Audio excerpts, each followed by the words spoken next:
So this week, normally I like to preach in series, like take a long time to really get into a subject. I think the last series I did was 27 weeks long. This is just one. I just get 1 week to share with a standalone message with you. It's not part of a series, but I think it really tracks along well with what some of the guest speakers have been talking about with forgiveness and mercy and treating one another with the love that Jesus would have wanted us to. And so this week we're going to be talking about some of the more inspiring but challenging teachings in the book of Romans. In chapter 12, Paul gives us a good, really inspiring insight into what community can feel like when the love of Jesus is flowing through our veins. So we're going to talk about that this week. And one of the main things that we realize when we read this is that if we're going to be Christians like Jesus would want us, if we're going to be a community that reflects Jesus' love, we must learn to honor everyone we encounter. That's what the whole main point of Romans chapter 12. We have to learn to honor every single person that we encounter. And this can be challenging. So I'm going to open this up for us today. And the book of Romans, by the way, was written 2,000 years ago. It's old. It's really old stuff, but it's just as relevant today for us. They were struggling with their relationships and showing love back then just the way we struggle today. So it's going to be relevant. It's going to be good, Romans 12. But first, I want to just share a little bit about the fact that to give this kind of love, to give the love like Jesus, is impossible on our own strength. In our human strength, it's impossible to do what Paul is going to ask us to do. We need Jesus and his power and the power of the Holy Spirit for us to get there.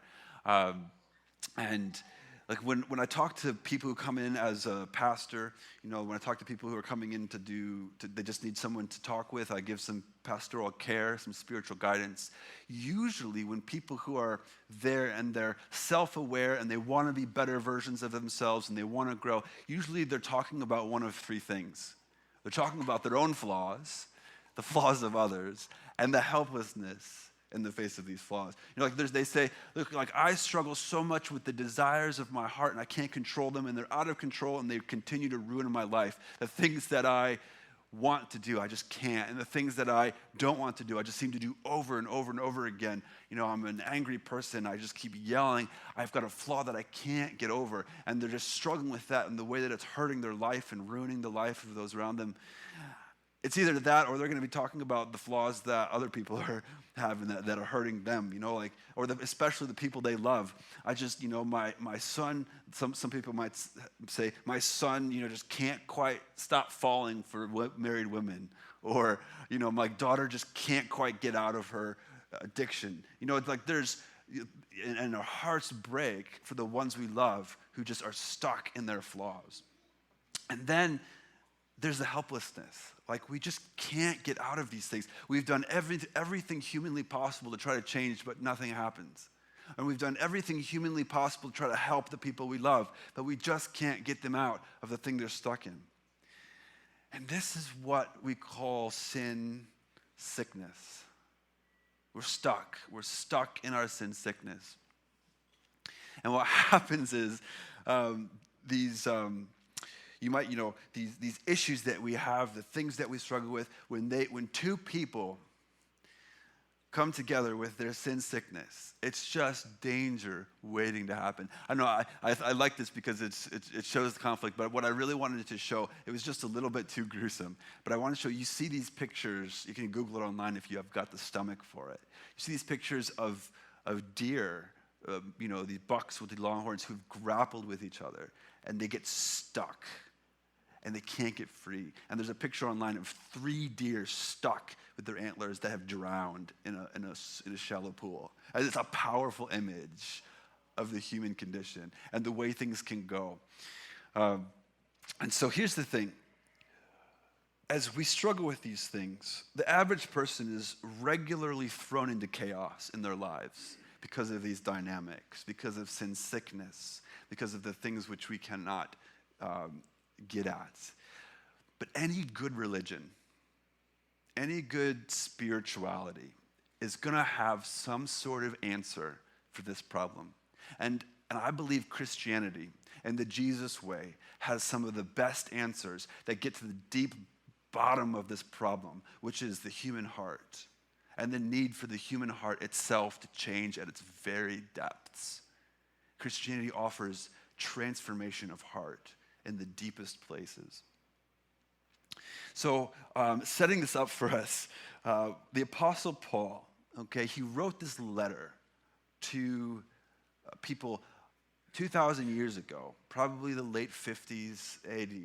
He wrote this letter to people who are dealing with this stuff, the same as we do.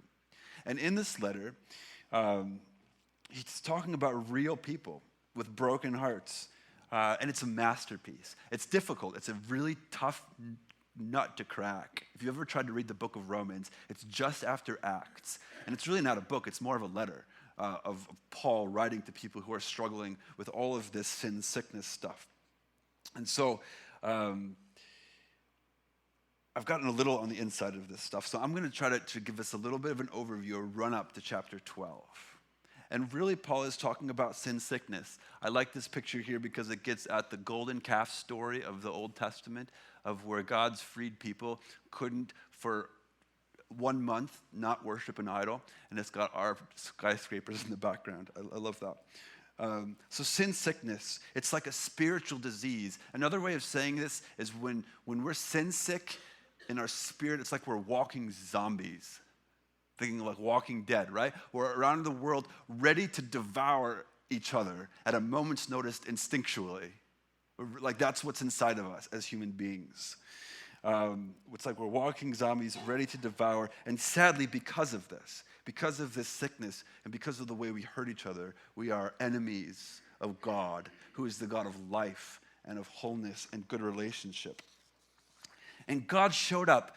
I guess it was 2,000, like almost 3,000 years ago. God showed up to a people who he had just rescued from slavery. He comes up on a mountain and he speaks with his voice. I'm talking like you could hear his voice to 1 million people. And not even that. He gave them his very mind. He said, have you heard of the 10 Commandments? That's where that began. God spoke his audibly to 1 million people, trying to say, here's my mind. Here's how to do this life. Love each other. Here's my way. But not even that could get at the sin sickness of the human heart. Because a people who have been slaves to sin need their heart changed at the deepest levels. But it's the same today. It's the same. People are sin sick. They really wouldn't change their ways if God showed up and spoke to them. This is a Hieronymus Bosch painting from the 1400s. I just love the way that it portrays sin sickness. I mean, look at the expressions. You all know them. You know people who, are so miserly and they're heart of heart. You know people who just can't stop being tempted by an evil entity. You know this person who's doing the photobomb down here. Probably the painter going, oh, look at all of this craziness. It's no different today than 1,400, than 3,000 years ago. Human beings struggle with sin sickness, and it's a problem. And here in the middle of it all is this guy whose eyes are closed. He has a crown of thorns, and there's a cross on his back. Because 2,000 years ago, when Jesus was killed and murdered on the cross, and when he rose from the dead, something dramatically changed. Okay, I'm telling you the story of Romans. I'm going through Romans if you don't know. I'm just putting it in vernacular. Something dramatically changed. One act of selfishness, way back at the beginning of the human story, started this all. One bite from an apple started this whole thing. But one act of selfless love on the cross changed it all again. Made it possible for humans in slavery to sin and sin sickness to be free, really free. And it's in Christ, in Jesus. It's in this act which makes us unchained, really free to do what we want to do. Really free to say no to the things that we want to say no to. The power to be changed at the deepest levels of the human heart. That's what changed. Now, Paul said this as he was talking through his book. Paul said this, humans, when they're free in Christ, they can go back into sin all they want. They're free to do that. But what's different now is that they're not chained there. They can walk out of that at any time without any consequences. And so here's the thing. We need the power of Christ to get out of our sin sickness. And when Paul gets to chapter 12, he finally gets to this place. I mean, this is what Paul is saying through Romans. He finally gets to this place where he says, y'all are free now. You're not chained up to that sin sickness. You can choose to live a free life as slaves to goodness rather than slaves to evil. That's the promise. And here's the thing. This is what a community of freed ex-slaves should look like. Okay? That's where we're going here. This is what a community of freed ex-slaves looks like. And I'm going to read it for us here. Love must be genuine. Hate what is evil. Hold fast to what is good. Love one another with mutual affection. Outdo one another in showing honor. Do not lag in zeal. Be ardent in spirit. Serve the Lord. Rejoice in hope. Be patient in suffering. Persevere in prayer. Contribute to the needs of the saints. Extend hospitality to strangers. He goes on. Bless those who persecute. By the way, there's 23 pieces of advice in here. Bless those who persecute you. Bless and do not curse them. Rejoice with those who rejoice. Weep with those who weep. Live in harmony with one another. Do not be haughty, which means super proud. Don't be super prideful, but associate with the lowly. Do not claim to be wiser than you are. Do not repay anyone evil for evil, but take thought for what is noble in the sight of all. If it is possible, so far as it depends on you, live peaceably with all. And he finishes, Beloved, never avenge yourselves, but leave room for the wrath of God, for it is written, vengeance is mine. I will repay, says the Lord. No, rather, if your enemy is hungry, feed him. If he is thirsty, give him something to drink. In doing this, you will heap burning coals on his head. And Paul is quoting from the book of Proverbs here. That's a quote. There's so many more pieces of good advice in Romans 12, 13, 14, and 15. Check it out. I mean, this is just the tip of the iceberg. He's saying this is what a community of freed ex-slaves to sin looks like. And he finishes off, if we didn't get the point, don't be overcome by evil, but overcome evil with good. Evil can be overcome. The heart can change. We need the power of Christ. We need him in us, but it can change.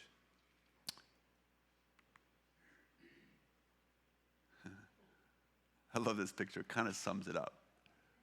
Love is caring for each other, even when you're angry. And the main point is this. We can change. We can change in our hearts deeply. And if we're going to change the whole direction of this massive shipwreck of human civilization, we're going to need a community of people whose hearts are changed enough to be able to do this love thing. It's not easy. This is what it looks like. This is what love really is. Now, so what I'm going to do for the rest of the time here is I'm going to go dive down into 4 of the 23 pieces of advice. I've picked 4, and I'm going to just try to sort of go slowly, deeply through them. Here they are. Honor one another above yourselves. Be willing to associate with people of low position. Bless those who curse you. Bless and do not curse. And tend to your enemies with real care. I'm just going to let those sink in for a moment. Because just like in real life, when you try to start picking these apart and going deeper into these, it gets complicated. It gets tricky and tough. And I'm going to give some examples here, and it might get tricky. I'm just going to let this sink in for a second. Because like who's coming to your mind when you read these things? Who are the people that you should honor above yourself? Who are the people of low position in your life that you need to associate with? Is it the person that you walk by every day? Is it someone you work with? Is it someone in your family? Who's cursing you? Who in your life throws curses at you that you need to bless? Who are your enemies? Who are the people who are just, you revile, you hate them so much? I'm sure, maybe you're thinking already of these people. And I could probably just be done now, and you guys would probably get something out of this and be able to go home because these teachings are so poignant. So just take that in. Who are the people that are coming to your mind? I'm gonna try to put this in a more memorable kind of progression here. Honor those who you have no reason not to like. Honor those who are not like you. Honor those who do not like you. And honor those who you may really, really not like, okay? And we kind of pat ourselves on the back, don't we? Oh, yeah, I can do these. I do fine with these, don't I? You know, maybe the first two. Yeah, I can generally honor those who have no reason not to like. It generally goes okay. People who aren't like me, I'm pretty good at that. Those who do not like me, oh, like who really doesn't like you? Like we're good at boxing them out of our lives. We're good at ignoring them and rejecting them. But are we good at blessing them? And then finally we get to this one. Those who you really, really, really do not like. Yeah, we're good at rejecting and boxing out on. But do you feed them? That's what Paul says. If your enemy is hungry, feed them. If they're thirsty, give them something to drink. Okay? And then we can just admit we really are not good at this. But Paul says we can do this. We can be the people who can do this in the power of Jesus. So here we go. I'm going to just try to dive deep into this here, and you can see what fits. Honor those who we have no reason not to like. We're cranky enough most days to where we usually just sort of think about ourselves, right? Think about our needs, think about our wants. But on a good day, on a really, really good day, we can think about others before us. He says, outdo one another in showing honor. The great thing about this is we get chances every day to practice, don't we? Like, my daughter Autumn plays soccer in this little kids soccer league, and she's like 2 girls on her team, 3 little boys, and she calls one of the boys the ball hog. She knows it, and she's right. He just takes the ball every time, never passes, always misses, always. And so she just labeled him the ball hog. And we all know the ball hog, you know, who does not honor other people before themselves. They're just going to do whatever they want, whatever they need, whenever they need it. For them. They're not good at this. Well, here's the thing. In this little league, we're over at John Jumbo. I don't know if we know where that is, but the parking is atrocious. Like, there's no parking, and there's tons of kids over there. And so you get there, and we play from 6:30 to 7:30, but there's already a group of hundreds of kids playing from 5:30 to 6:30, and the parking lot's full. You get there and you have to wait in line. And it's an easy thing. The whole group, you know, of the first flight of people start trickling off the field. They pull out. The first person in line pulls in. Okay, simple enough, right? So 2 weeks ago, I was sitting there, first person in line, proud of myself for this. I'm going to be able to park and get a good spot. And up comes this white pickup truck cutting the line. And I give him a gesture. And it wasn't the royal gesture. It wasn't the royal one. But I did this like, what the heck do you think you're doing? I'm first, like fall in line, right? And then you could see it in his eyes. His eyes got really big, put in reverse, and went back. I felt like so good about myself, right? And then I read this verse. Outdo one another in showing honor. And you could tell, like, I'm talking about the instincts of the heart. The thing which I would instinctively do would be like, this is my spot. I'm here first. Back away. I had no idea what that person was dealing with or what was in their mind. I just gave them the gesture to let them know that my honor was more than theirs. What I should have done is I should have said, go on, you know, go ahead. And they would have probably gone ahead and parked. I should have outdone that person in showing honor, you see. We get a chance to practice this all the time. Like, we were at Hillcrest Park this weekend with Autumn, and you know there's the really neat saucer kind of swing there. You've seen these maybe. It's like a saucer a bunch of kids can sit on, and they're connected with ropes up this way, and you can push them, and they kind of go like this. The kids love them. We were there waiting for 15 minutes to get on that saucer. And Autumn kept whispering to me, do you think they're ever going to get off? You think they're going to get off the saucer? And their grandma was there pushing them. It was like 15 minutes, and they took 15 minutes on this thing. And we were clearly waiting for the saucer. And so we had to go, lunch was ready, and as we're leaving, no joke, the little girl says to her grandma, Grandma, do you think we're the only ones in this park? And I wanted to say, you're acting like it. Like, get off. Okay, we all know what this feels like. It's kid versions, but the adult, we do it too. We have our versions of showing ourselves honor. And what this means is, how do we care more about someone, their wants rather than our wants, their needs rather than our needs?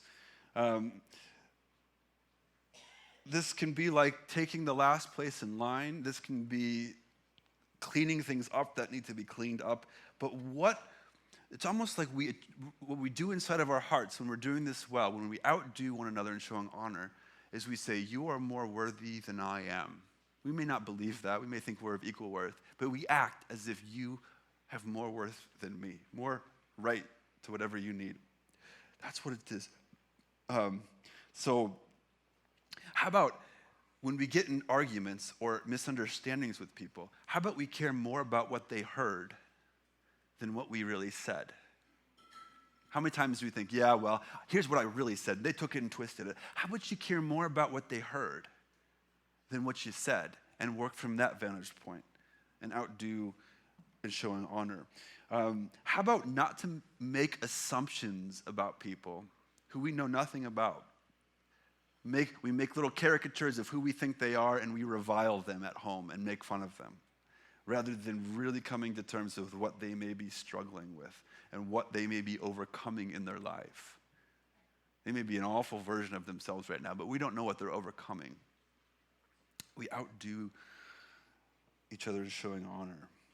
How about this one? I'll just give this as a last little example. How about we actually ask other people for their advice and actually listen to what they have to say and actually do it? That's a way of showing honor. How do you think I should do this? None of you have done this, but I can't count the number of times that someone gives me advice on how to parent Ethan. And my 12-year-old is 10 years older than their kid. It's like, how about asking other people for advice? How do you do life? Tell me about, in conversation, tell me about what you know, and then actually act on it. Could that be a version of outdoing one another and showing honor? So it's kind of easier, right, to show honor to those who give us no reason not to like them.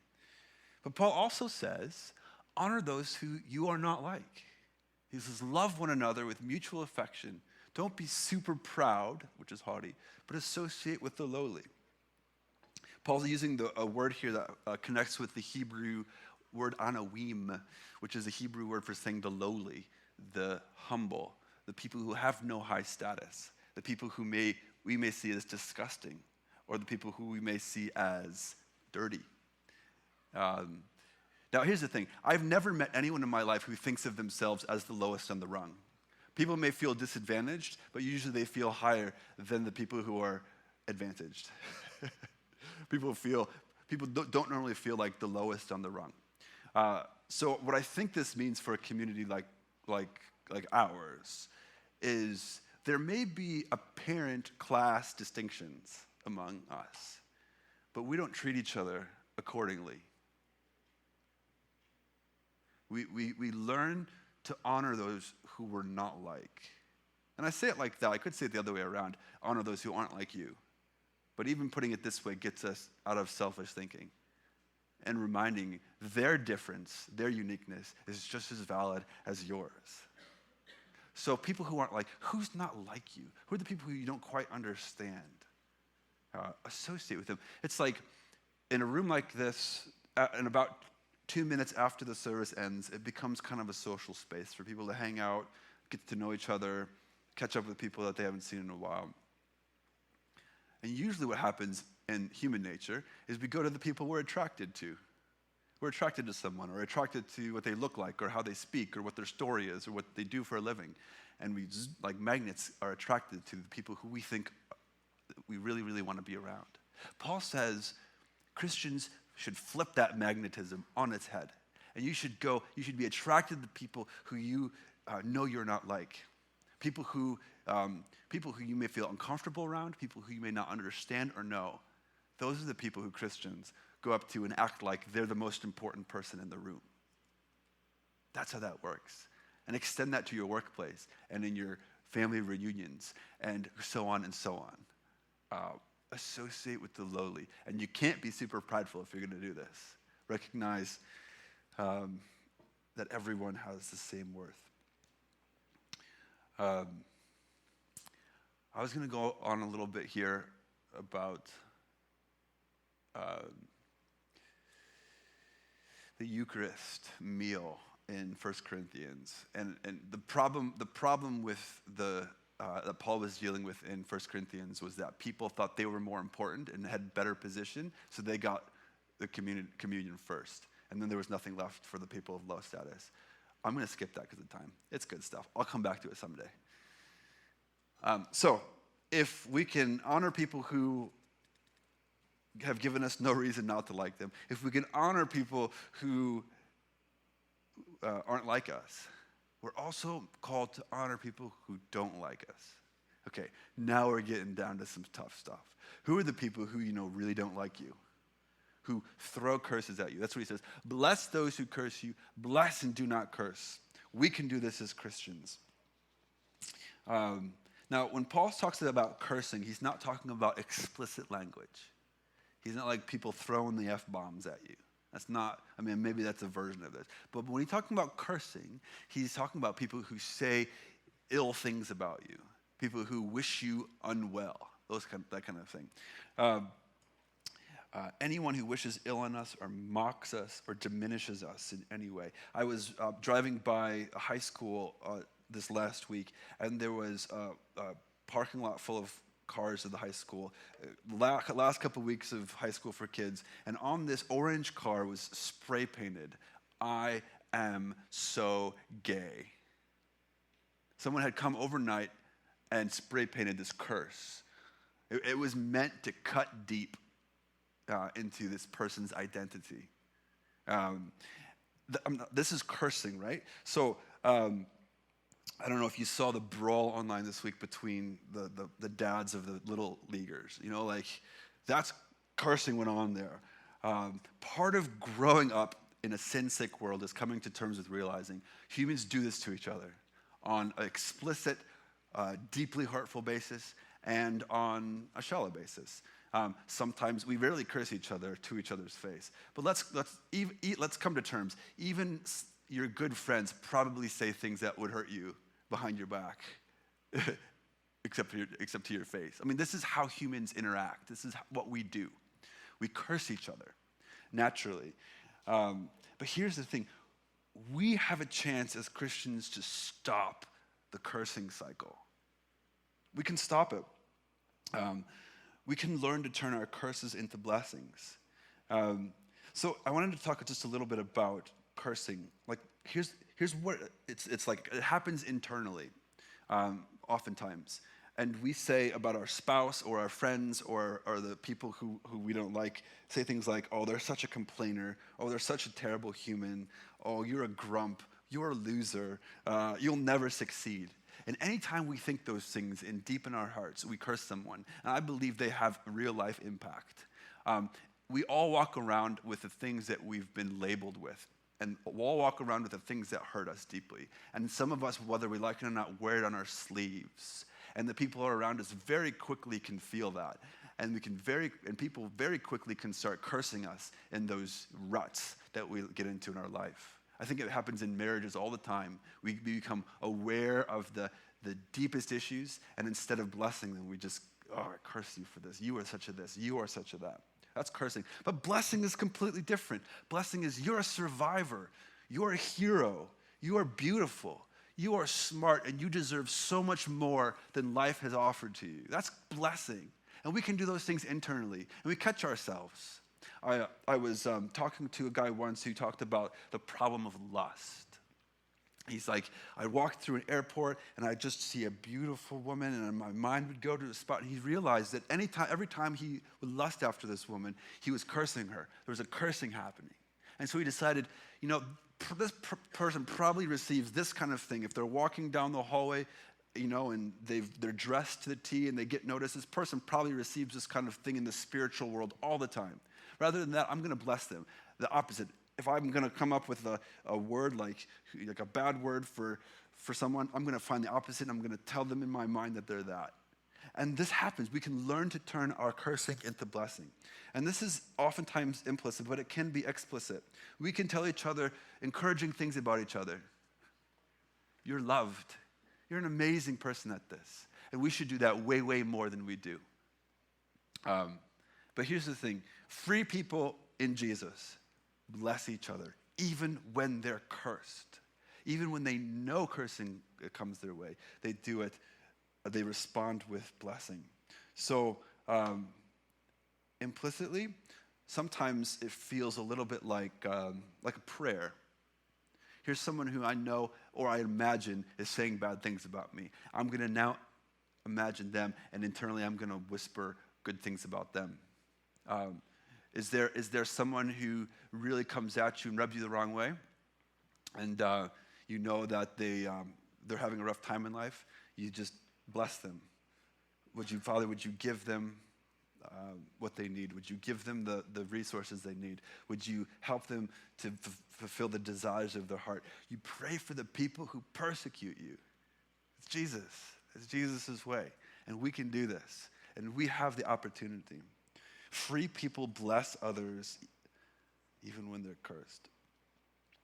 Last thing to say about this is forgiveness. Carolyn talked beautifully about forgiveness last week. Real forgiveness, not cheap forgiveness. Go back online and listen to that. I've been thinking about forgiveness lately because there can be cheap versions of forgiveness. But what is the fruit of real forgiveness? When do you know you've really forgiven someone? I think it's when you can bless them. They've hurt me, they've done me wrong, but God, just help them to be blessed today. Help them to have what they need and feel the encouragement they need. Like that's Jesus. It's the core, and it's very difficult to do. And I think we'll find many times, as we'll finish off with this, we'll find many times that the people who we think are cursing us probably really aren't that bad anyway. We think worse of what people think about us oftentimes than what's really happening. So we bless those who curse us. The final thing is this, and I'm going to wrap up with this. There's so much to say about this that I can't even begin to scratch the surface. And it's already 11:40. Time's ticking. There's so much to say about this. Honor those who you may really, really, really not like. Okay? This is where the rubber meets the road. Are we a disciple of Jesus or not? And if we are, we do this. If your enemy is hungry, feed him. If he is thirsty, give him something to drink. In doing so, you will heap burning coals on his head. Do not be overcome with evil, but be overcome evil with good. Evil can be overcome, friends.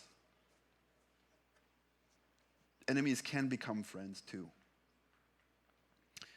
And the possibility of this really is only in Christ. I mean, you see it in the world around us. People are at war with one another. And the basic point is this. I asked you before to think about someone who that may affect or that you may be thinking of. Now I'm asking you to think of someone who you might despise, like the person who shall not be named in your presence. Like if you hear their name, you writhe a little bit. If you're around them, your whole day is ruined. An enemy, someone who is an enemy. Think about this person. Tears your insides out to think about them. You know, if you had gotten into a conversation, it would quickly turn into a battle. All of our common wisdom says, attack, malnourish, make them weaker, make them feel bad, overcome them. But Paul's point is this, because we're in the business of reconciliation. That's our business. The point is this, find their basic needs and meet them. Find their basic needs and meet them. Oh, there's so much more to say here. I'm just going to let you read chapter 12 of Romans and get out what you will. Doing this is less like random acts of kindness in your life and more like, one person said, any twinge of hatred that comes up, I replace with blessing. I replace with trying to find out what they might need. And that's what's expected. And if we, friends, think we can go out and change the world, if we think we can go out and change the world around us, help people see God's love, help build for his kingdom, overturn the racisms and the evils of our day, if we think we can do any of that without first being able to do that in this room, in this space, with each other, we're deluded. And this is where it begins. This is where we start to learn what Christ-like love really feels like. Clothe yourselves, Paul will say in chapter 14. Clothe yourselves with the Lord Jesus Christ. And do not think about how to gratify the desires of the sinful flesh. If you want this for your life, you need Jesus. You need him in it. I'm going to give us just a few practical things here, and then we'll be done. In your life, in small things like in parking lots and on playgrounds, learn to treat other people as if they're more worthy. In social settings, release your need to talk with a person who you're really attracted to. I'm going to be worried if a lot of people come up and talk to me today because you're the one I'm not attracted to, and I'm going to talk. I'll be really nervous. Really listen to others. I mean, check your shallow judgments of them at the door. You really may not know what someone else is overcoming. Okay? Bless other people, write encouraging words, and pray blessings on people. Take a notepad, name the person in your life who shall not be named, pray for their well-being, and ask yourself, what can I do this week to offer an olive branch? What are their basic needs? How can I help meet one of them? Do this, all of the above, in your home groups. Home groups, my friends, are the most fertile ground to practice all this on because you're with other people who you may not be like. And on social media, especially on social media, practice these things. Remember that unless you are actively devoted to Jesus, none of this will be possible. And read Romans 12 through 15 and see what hits you. What kind of small steps can you take this week?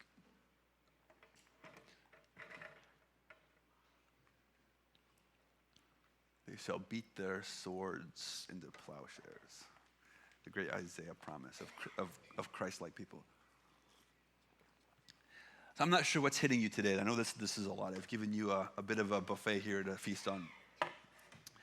But here's what you can trust. The small stirrings in your heart, the things that are really sticking out to you, are likely there because the God of the universe is with us, and he's speaking to your heart. And if you for the first time today have heard some of this stuff, and you really, really need to talk to someone, let me know. And especially if you need to know what it is to be devoted to Jesus, because it's our devotion to him, it's our being his disciples, which frees us from our sin sickness, which allows us to become transformed deeply at the human heart. And if you need help with that, we can help you. For those of you who are on that journey or have been on that journey, I invite you to take whatever it is that's on your heart today, whatever it is that God has spoken to you, and respond. You can come up, take a piece of bread, dip it in the juice, and ingest it. And we have a few songs left here to sing in which you can pray to God, you can pray blessings over people. You might come up and take a piece of bread and dip it in the juice and think of your enemy and try to bless them as you take this in. But what this represents is Jesus' body, the bread, and his blood, the juice, poured out for us. He said that every time you gather, or every time you do this in memory of me, the one who hung on the cross in the middle of a sin-sick world and won for us the freedom to have our hearts deeply transformed. That's what this is about, to remind us, because it's so easy to forget. So whatever it is, I invite you forward. The table here is set, and everyone is welcome.